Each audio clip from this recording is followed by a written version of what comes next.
Pleasure. Time now for a look at this morning's papers. Writer and broadcaster Vicky Beeching is here to take us through the stories that have caught her eye. But first, let's have a quick run through the front pages, shall we? Yes, just one or two of the front pages for you. The Daily Mail, cheat your way to a passport. Corruption, they say, striking at the heart of Britain's immigration controls. Exposed today, a Daily Mail investigation. Migrants speaking no English, they say, able to buy passports for just £500. A certificate saying they passed a language test. Front page of The Independent, they're saying the British face of Boko Haram. They pictured a man here who studied business science, they're saying, while leading a double life in the UK, studied at Glamorgan University. Front page of the Daily Telegraph. The big picture story there is Poppy Delavigne, the model, getting married today. And the story here is about a number of people being investigated by the taxman, doubled in 1 year, raising concerns that people who've been making innocent mistakes are being targeted by the government.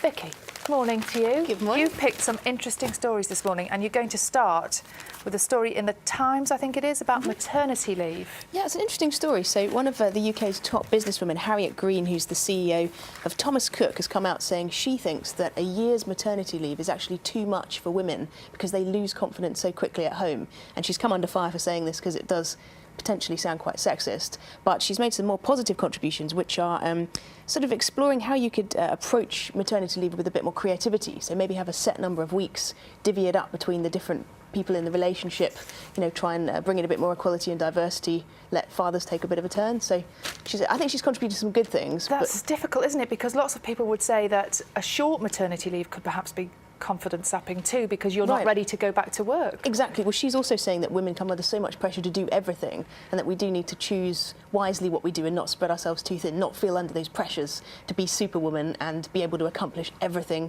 with family and job, that it's actually okay to choose. So I think that part of what she's saying is actually quite good.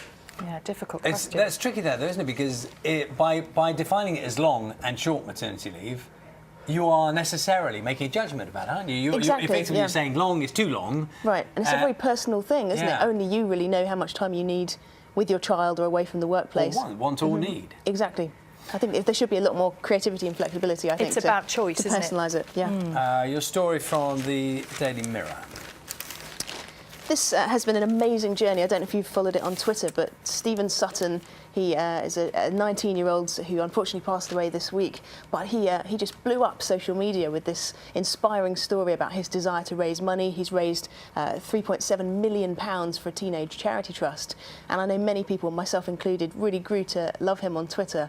And the great thing is his funeral is actually going to be huge because so many people have fallen in love with this young man, and they're going to use Lichfield Cathedral, and they're expecting over 1,000 people. Yeah, we followed his story on Breakfast, and it was his positivity that came across for everybody. It just shone, didn't it? Yeah, I think what he was famous for saying was that it didn't matter how long your life was, but the difference that you made while you were here. Yeah, I think he's been such an inspiration, whatever our challenges are, to remember you can make every single day count. And one of the interesting things, I know social media is an interest of yours, it's often a place where there is a great deal of hate, isn't it? And a great deal of stuff gets written. And this was a story where people really engaged in an absolutely positive way with someone who had an amazing message. And it was largely through those media, wasn't it? It was. It's lovely to see the positive benefits of social media when we hear so many headlines about trolling and cyberbullying. They're the kind of things often that I was on here recently talking about just that. And this shines through as an opportunity to see someone using social media to remind us of the good things in life, that we really can use it for positive ends. A story in the Times.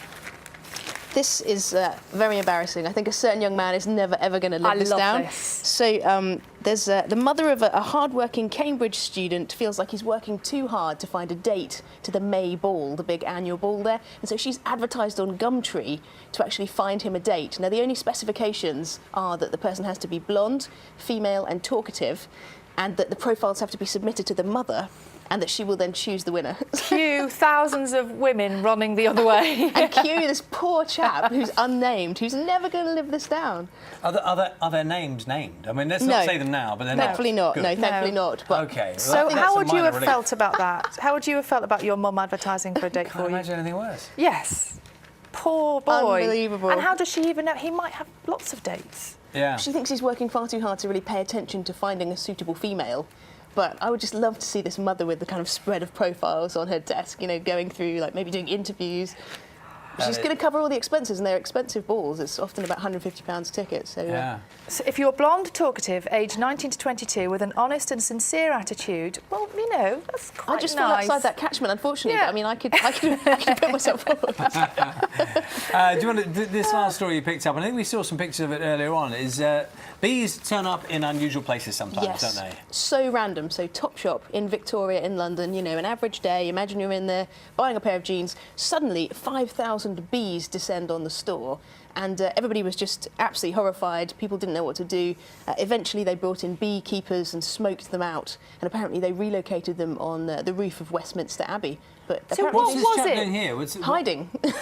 He's actually getting. He's the beekeeper. They've gone under the wheel arch of this little car. Yeah. No, and he's getting them out of there and putting them into a safe place. He's the beekeeper. So apparently there's about 10 beekeepers in the Victoria area, and one of them was called on to come and help. But I mean, who would have thought? I mean, it's sort of. So I wonder, they must keep bees there, because in Paris is really famous for honey made on the rooftops of Paris. It says here that there's several beekeepers in the area, and it's all about boosting biodiversity, apparently, in inner city London. So they just think that one of the queen bees escaped. Maybe she wanted to check out Topshop's new line of bee fashion, and everybody just followed along. So beware. We will see. Very good. We'll see you in an hour's time. Thanks, Vicky. Thank you very much.